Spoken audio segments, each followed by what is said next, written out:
I'm 64 years old, and around 1979, when I was 30, I was diagnosed with chronic glaucoma. In 96, I was diagnosed with asthma. 97, just a year later, I was diagnosed with ulcerative colitis. Around about 2000, I started to get a lot of problem with being sick when I cleaned my teeth, and they said I'd got this esophageal reflux disease. Somewhere in the middle of all of that, I was diagnosed with ME, although I think I was going downhill with it for quite a long time before that. So, somebody who seems quite well and looks well, and I can move about, and you know, I don't have to have a carer in umpteen times a day, but life still isn't straightforward, and it has this constant knock-on effect on everybody around me, everybody I love. It was always me that did stuff for other people. I cared for my mother till she died when I was 21, and suddenly I'm the one that not only do I not do things for other people, but they have to do things, they have to bear me in mind all the time. And I hate being useless, and I get very angry about being useless. And anger's good, because, you know, you can channel it. I mean, I must admit, when it builds up a bit, Jim and I might have a little bicker. He's going to get frustrated and annoyed. He's human, and he never reproaches me.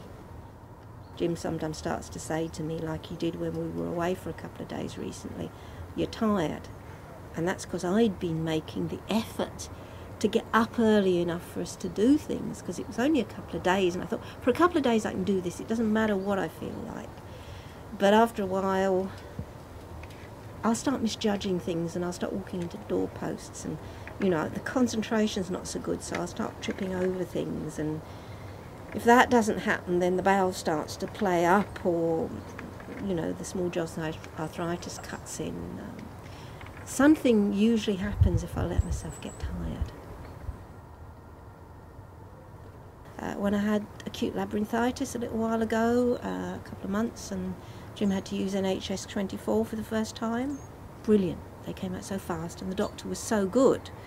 But then I found, once I felt well enough to actually look at the instructions for the pills I'd been given, they're contraindicated for glaucoma.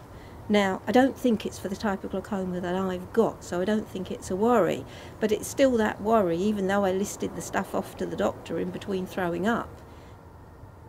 The systems don't seem to have like a front page which says this woman has this, and this, and she can't take that, and that.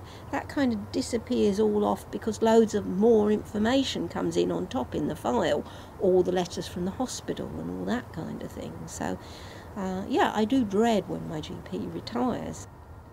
When I see this new doctor, I'm going to have to say, look, this is all the list of the things I've got and the medications, and if you're going to give me anything, for heaven's sake, bear in mind the chronic glaucoma and the pressure on that. And so you have to kind of waste time, valuable time, that should be telling them about the condition you're there about, to remind them about all the other conditions.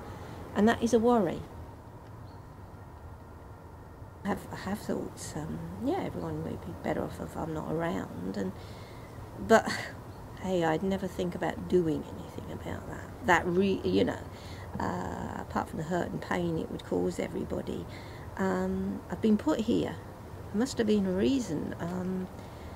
Life is sacred, no matter how useless it feels, and occasionally I'm of a bit of benefit. I can be a bit of use. There we are.